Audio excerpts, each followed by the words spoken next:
मैं इस चिट्ठी को पढ़ने और सुनने वाले उस हर शख्स से यही कहूँगी कि हर कोई अपने नाम एक खत जरूर लिखे, जिसमें सच में वो वैसा ही हो जैसे वो था, ताकि आपके जाने के बाद लोग आपके अपने हिसाब से न बदले। सुबह सुबह उस दिन मैं बीच आंगन में लेटी थी। किसी ने मेरे ऊपर सफ़ेद चादर तान दी थी। आसपास बैठे लोग न जाने क्यों रो रहे थे। मेरा परिवार ऐसे विलाप कर रहा था जैसे कि घर में कोई मर गया हो। तभी मुझे अपनी पड़ोसी सीमा का स्वर सुनाई दिया। हाय कमला जिज्जी, काहे चली गई? अबे तो नाती नातन का ब्याह देखने को आपको। कल शाम जिज्जी हमें मंदिर जाती मिली थी। बेचारी हमसे गले लगकर कह रही थी, सीमा एक तुम्हारी हो जो हमारे दुख दर्द समझती हो, बाकी तो सब मोह माया है। कल शाम?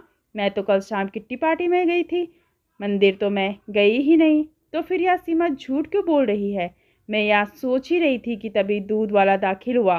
वैसे तो रोज़ मुझसे किटपिट करता था, क्योंकि मैं उसका दूध और पानी का राज जो खोल देती थी।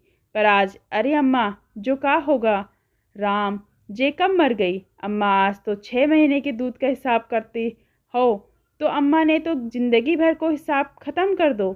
6 महीने का दूध का हिसाब? झूठे, कल तक तो सारा हिसाब क्लियर है, फिर झूठ क्यों बोल रहा है? मैं उस पर चिल्लाते हुए बोली। तभी मेरे बिजली विभाग वाले सारे टायर्ड कर्मचारी दाखिल हुए। सब एक एक कर मेरी फ़ोटो पर माला चढ़ाने लगे। मैं अपनी माला लगी तस्वीर को देखकर गुर्राई। यह कैसी तस्वीर लगा कर रखी है मेरी? अरे इतनी सुंदर सुंदर तस्वीरें हैं मेरी, कोई अच्छी तस्वीर लगाओ। पर मेरा कहना किसी ने नहीं सुना।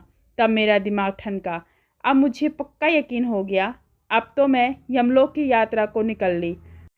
पर मेरी आत्मा को लेने अभी तक यम या यम का कोई दूत नहीं आए थे। तभी अपनी मृत्यु का सच स्वीकार करते हुए मैंने सोचा, जब तक यमलोक से मेरी आत्मा को लेने कोई नहीं आता, तब तक मैं अपनी मौत के मातम का आनंद लेती हूँ। देखती हूँ मुझे कौन कितना याद कर रहा है। तभी बिजली विभाग की मेरी पुरानी सहकर्मी बोली, मन की बहुत साफ थी कमला, बिल्कुल इस कफन के जैसे बेदाग। वहाँ मेरे ऊपर पड़े कफन को छूकर बोली, बहुत सीधी सादी महिला थी। बिजली विभाग का कोई काम नहीं आता था, सब हमसे ही तो सीखी थी। हम कब तुमसे काम सीखे? उल्टा हमने तुमको सिखाया है। झूठी, निकल मेरे मौत के मातम से। मैं जोर से चिल्लाई, पर यहाँ तो लोग जिंदा ही नहीं सुनते, फिर मरे कि कौन सुनता? अरे कुछ देर में एक और मेरे भूतपूर्व आशिक मिजाजी सहकर्मी अपने मुंह का गुटखा संभालते हुए बोले, देवी थी देवी, भाई जैसा मानती थी हमें, राखी बांधती थी। किसी रक्षाबंधन में हम 500 रुपये से नीचे का उपहार नहीं देते थे कमला दीदी को। दीदी? हम कहीं इस लंपट की दीदी हो गए? यहाँ तो उल्टा हमारे ऊपर ही डोरे डालता था। मुझे विधवा जानकर चाहे जब मुझसे शादी का प्रस्ताव रख देता था, और आज देखो मुझे सामने मरा हुआ देखकर कैसे बढ़िया भाई बहन का रिश्ता बना रहा है। अभी मेरी अर्थी उठी भी नहीं थी कि मेरी नज़र घर के एक कोने में बैठे बच्चों पर चली गई। वे कोल्ड ड्रिंक्स और समोसों की पार्टी कर रहे थे। कुछ ही देर में राम नाम सत्य है का स्वर गूंजा और सब चल दिए शमशान भूमि की ओर। उसके बाद पूरे दिन लोग बाग आते जाते रहे। कब हुआ, क्यों हुआ और कैसे हुआ वाला वही घिसा पिटा सा सवाल सब पूछते, और उनके सवाल पर कभी बेटी तो कभी बहू टेप रिकॉर्डर सी बस पड़ती। कल शाम सबके साथ बढ़िया खाना खाया। उसके बाद उनके पेट में जरा सा दर्द हुआ, फिर दर्द की दवा खाकर सो गई। सुबह जब देर तक नहीं जागी तो देखा कि अम्मा नहीं रही। कहती हुई वो रो पड़ती। यहाँ आते जाते लोग बाग अपना शोक व्यक्त करते हुए मुझसे जुड़ी मन की गढ़ंत कहानियाँ सुनाते रहे। जिसके मन में जो आ रहा था वह मुझे लेकर वही कह रहा था। शाम होते ही परिवार के सभी सदस्य एक साथ यह बहस करने बैठे कि मेरी प्रॉपर्टी का बंटवारा कैसे हो। अम्मा साफ कह रही थी हमसे कि उनका तो कीमती रानी हार उनकी बड़ी बहू यानी कि हम ही पहनेंगे। बड़ी बहू की इस बात पर छोटी बहू तपाक से बोली, अच्छा भाभी, लेकिन अम्मा तो बिल्कुल यही बात हमसे भी कहती थी। पर सच तो यह था कि हमने किसी से कुछ नहीं कहा था। कुछ ही देर में घर के कागज़ों को लेकर बहस शुरू हो गई थी। ये अम्मा तो बड़ी होशियार थी, वैसे तो कागज़ों का खूब काम जानती थी, पर देखो फिर भी अपनी वसीयत लिखकर नहीं गई। इस पर मेरी बेटी बोली, भाभी कैसी बातें करती हो, उन्हें पता था क्या कि वे कब मरने वाली है? वैसे अम्मा ने मुझे बताया था कि वे वसीयत में क्या क्या लिखने वाली थी। वह कहती थी कि अपनी प्रॉपर्टी का एक हिस्सा वह मुझे भी देंगी। वाह रे परिवार, इनकी अम्मा मर गई और इन्हें ज़मीन जायदाद वसीयत चाहिए। अब ये तीनों छोटे छोटे से थे जब इनके पिता का देहांत हुआ था। उसके बाद मैंने अपने दोनों बेटों और बेटी को बिजली विभाग में नौकरी करके पाला था। अच्छी शिक्षा दी, पैरों पर खड़ा किया, शादी कराई।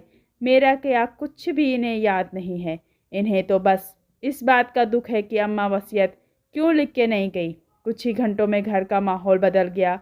जहाँ मेरी मौत का मातम मनाया जा रहा था, वहीं अब प्रॉपर्टी को लेकर महाभारत छिड़ी हुई थी।